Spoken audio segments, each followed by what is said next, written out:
Barb Anstead here, a natural nutritional clinical practitioner, and we're back here talking about bathroom biz. This week we'll be delving into the subject of fiber quite deeply, and when it comes to fiber, there is a lot of misinformation and a lot of confusion out there. But fiber comes from plant sources only. There is no fiber in any animal product. And a lot of the North American diet does consist of animal products, whether it be dairy or meat.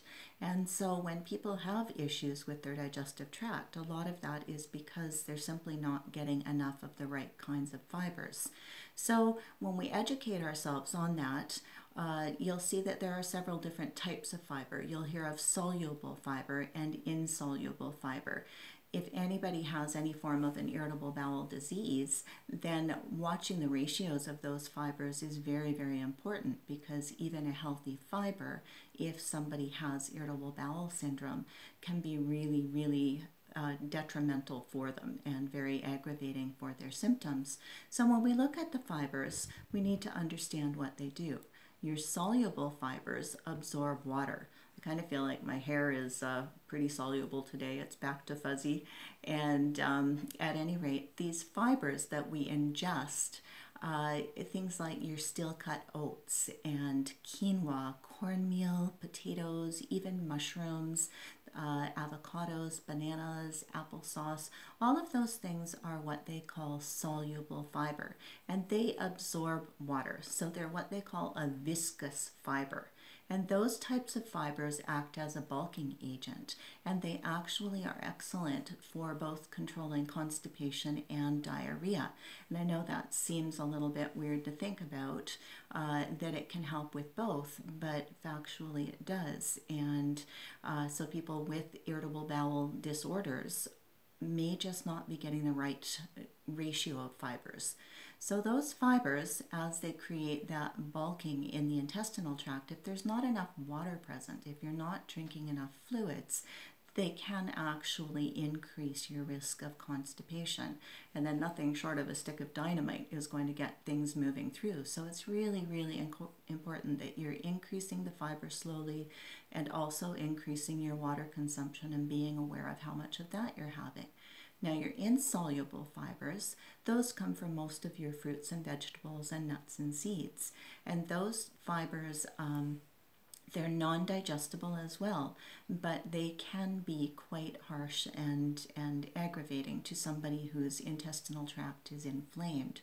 So those fibers, we want to make sure we're balancing them with the soluble fibers, and just looking at the diet as a whole. So the 2-minute fiber test that I put the picture out for earlier, I hope you've had a chance to look over that. Very curious to see where you sit at with that, because from a naturopathic perspective, they actually recommend that we're getting about 55 grams of fiber a day. And most people, if they're doing that test, and I realize it's not it's not all that comprehensive. There may be foods on there or not on there that are part of your diet. So it's not completely a true picture, but it's going to give you an idea of where your fiber's at. So if your fiber levels are sitting at maybe 7 or 8 or even 15, it's no wonder that your intestinal health isn't what it should be. So if your bowels aren't moving properly, then looking again at that fiber consumption, the types of fiber, blending those fibers properly, and that's where a consult comes in, because when we look at your unique health history and your lifestyle and your diet, that gives us a picture of what's actually happening with you, combined with any genetic components that might be involved.